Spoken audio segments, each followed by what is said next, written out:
merupakan video mengenai sistem transportasi membran. Salah satu aktivitas metabolik adalah perpindahan zat yang masuk dan keluar sel. Hal ini sangat penting agar komunikasi sel dan fungsi sel yang normal dapat berjalan sebagaimana mestinya.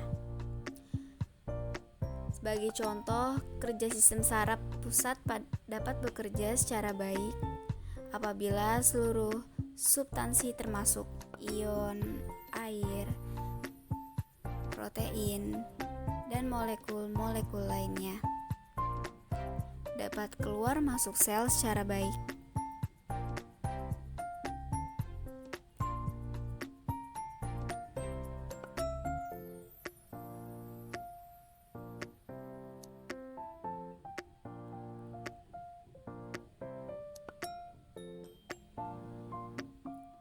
Sel pada sistem saraf pusat membentuk jejaring-jejaring.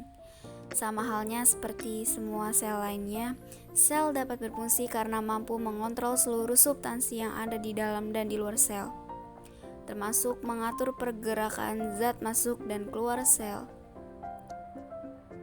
Zat-zat tersebut masuk dan keluar sel tentunya melalui membran sel. Membran sel menjadi pembatas antara isi dan lingkungan di luar sel. Membran sel bersifat semi-permeabel atau yang biasa disebut juga selektif permeabel, yang artinya membran sel melakukan seleksi terhadap zat yang keluar masuk sel.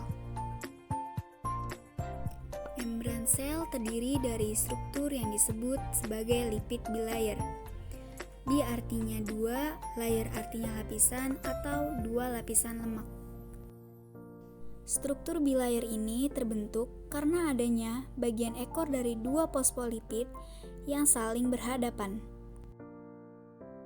Ekor-ekor ini bersifat hidrofobik dan terdiri dari dua asam lemak atau dua rantai asam lemak. Bagian kepala fosfolipid terdiri dari gliserol dan alkohol yang berfosforilasi, di mana tebal lipid bilayer itu berkisar sekitar 5-10 nanometer.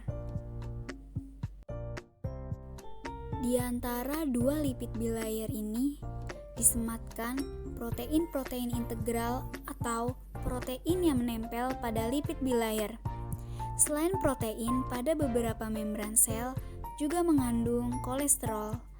Membran plasma terdiri dari beberapa jenis protein yang masing-masing bersifat spesifik menurut fungsi sel. Protein ini pun juga berfungsi memungkinkan sel untuk berinteraksi dengan dunia luar. Apabila kita lihat keseluruhan struktur dari membran plasma ini dapat digambarkan sebagai sebuah model mozaik fluida di mana kepala-kepala dari fosfolipid berkumpul dan bergerak menyerupai cairan, dan protein-protein integral yang menempel pada berbagai tempat membentuk menyerupai mozaik.